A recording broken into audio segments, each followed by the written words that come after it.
a pleasure to be here in Texas on such a balmy winter day.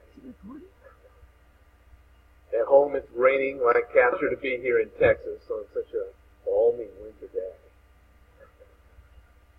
At home it's raining like cats and dogs, and California was supposed to be a sunshine state.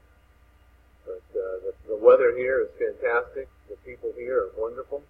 And I'm excited to be in Texas again to talk about the issues that face all Americans today, and the issue that has to be resolved in favor of freedom, or we are being prepped to become serfs in a new world order.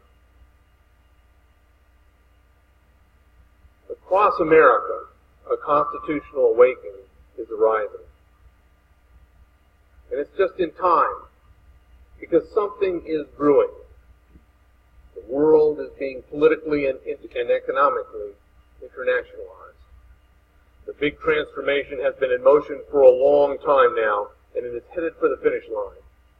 Let's call the transformation globalism. I grew up in Orange County, California.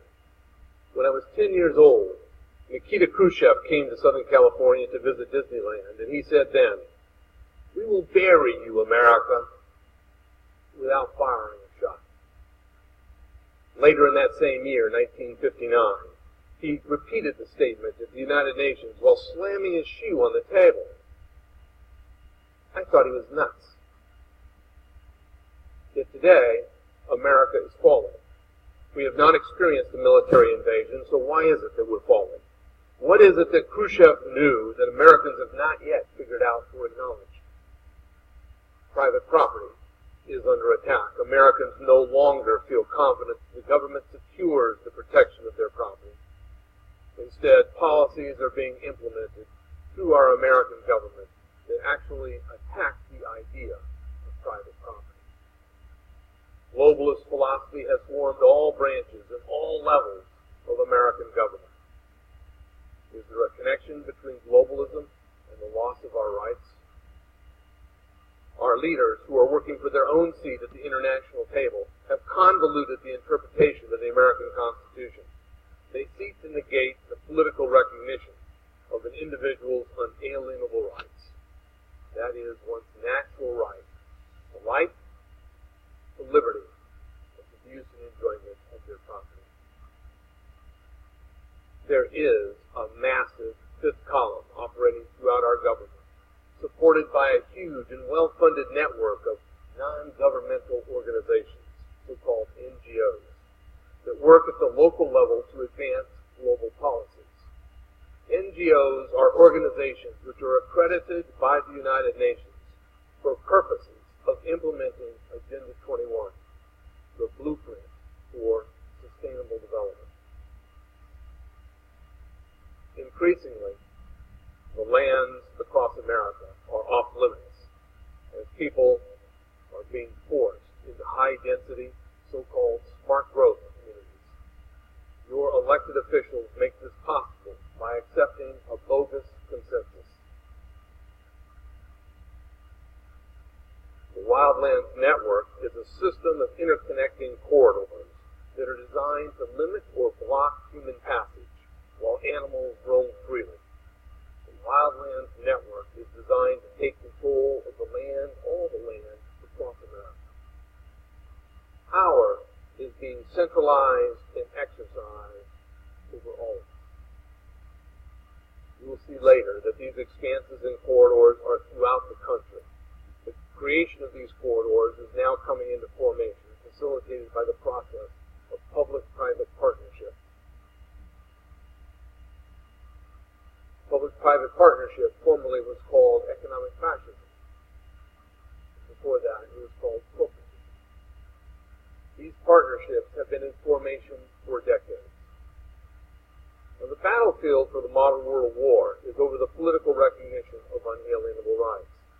For example, judicial recognition and protection of the right to the use and enjoyment of property has been largely abandoned.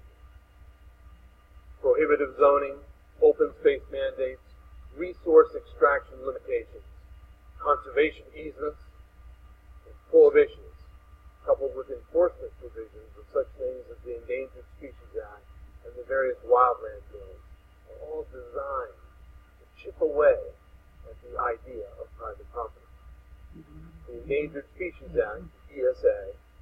nullifies a landowner's natural right to the beneficial use of property.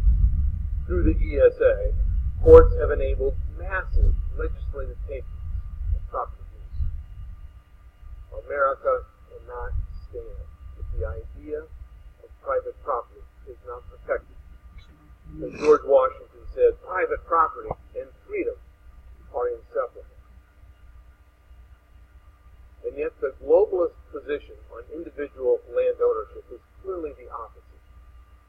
Land is to be held or controlled by government and its partners, not by individuals. The 20th century saw a continuum of action designed to lead us to where we are and to where it is that we are headed. Through the formation of the United Nations and the internationalist organizations, including the World Bank, the World Trade Organization, and the Bank of International Settlements, an infrastructure for centralized world government has been established. Today, we are within the grasp of global governance. This is euphemistically referred to today as change. Obama may seek to pound the final nail. So why has individual liberty and national sovereignty so steadily eroded? One reason is that both political parties have supported nationalized education policies that increasingly have indoctrinated youth into accepting global citizenship. Both parties have supported new economics, that is, public-private partnerships in place of free enterprise. And both parties are advancing social justice in place of equal justice. Both parties have spent America to the verge of dollar oblivion. Both have supported essential tenets of globalism, meaning they both support the United Nations Action Plan for World Government through Agenda 21 Sustainable Development, which uses environmental protection as an excuse for transforming our systems of government and economics.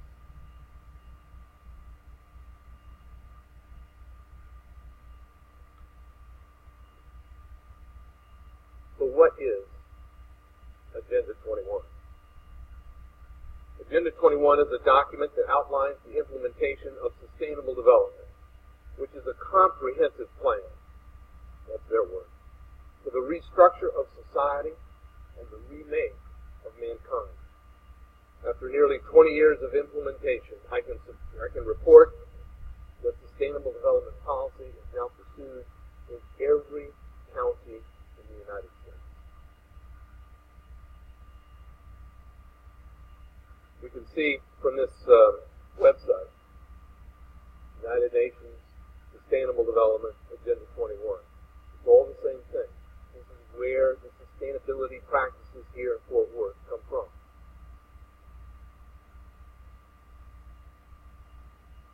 Agenda 21, reading from their webpage, is a comprehensive plan of action to be taken globally, nationally, and locally by organizations of the United Nations systems, governments, and major groups in every area in which humans impact on the environment. And by their definition of that, there is nothing that doesn't qualify. Now, the Commission on Sustainable Development was created in December of 1992 to ensure the effective follow-up of UNCED, to monitor and report on implementation of the agreements at the local, national, regional, and international levels. Now, Agenda 21 Sustainable Development is the modern battlefield over future political economics and more. Despite its appearance as an environmental movement, Agenda 21 incorporates decades of UN world governance policies.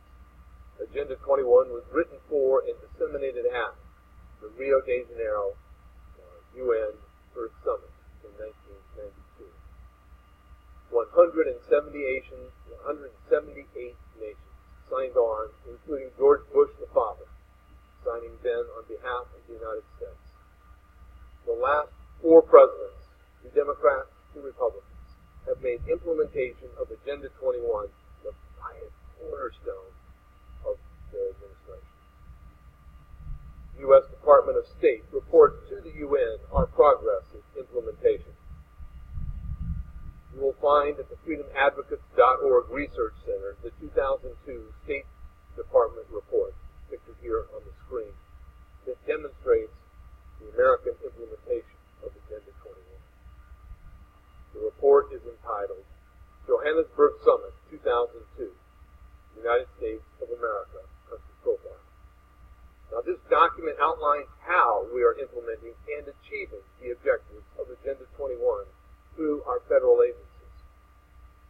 Agenda 21 Sustainable Development is the action plan for the implementation of a controlled society. The plan is not conjecture. It is actually laid out in 3 documents.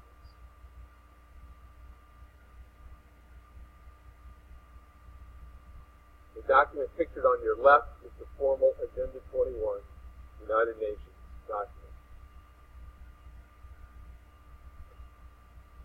The document on the left is the local Agenda 21 planning guide.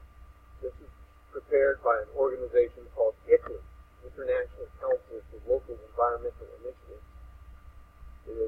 That organization has operations all throughout the state of Texas, and I'll talk more about ICLEI in part 2. You see, local infiltration of Agenda 21 is what proves the existence and the seriousness of the program. Remember, Agenda 21 describes itself as a comprehensive plan of action. Now, only a few communities have titled their plans Agenda 21. But every county in America has adopted sustainability policies. You must discover your county's plan or plans. Anticipate sweet-sounding titles like Vision, Vision of the Trinity River, 2020, Greenworks, etc. To know Agenda 21 is to know the political economic program that is the pathway that America and the world are on. To not know Agenda 21 means we will become slaves to it. Now, the second document is the UN's Global Biodiversity Assessment Report. Pictured now on the screen. This document is 1,150 pages. It is the guidebook for the worldwide environmental action movement. To save the environment, this document actually calls for a reduction of human population to an industrialized population of 1 billion people worldwide. That's an 85% reduction in today's population level. In the alternative, though, according to the Global Biodiversity Assessment Report, a population comprised of peasants, that's their word, not mine, of peasants may be designed that would allow 4 to 5 billion people. What a choice we're offered. We're not even offered the choice. The decision will be made for us, whether we're industrialized or a peasantry. But in either case, our population is planned for reduction under the globalist plan. The third document comprising Agenda 21 is Sustainable Development's short Bible. It's called the Earth Charter. How many people have heard of the Earth Charter? That's good. It's an informed audience. The Earth Charter was authored by Stephen Rockefeller, the son of Nelson Rockefeller. Maurice Strong, the Secretary General to the UN's Earth Summit at Rio de Janeiro in 1992, and now a fugitive from Western law for his role in the oil for food scandal. He now runs the Agenda 21 program for China. And the third author of the Earth Charter is the Soviet dictator Mikhail Gorbachev. Now, the Earth Charter is taught in most American schools today, including elementary schools. Each of the authors mentioned above has proclaimed that the Earth Charter is to replace the Ten Commandments.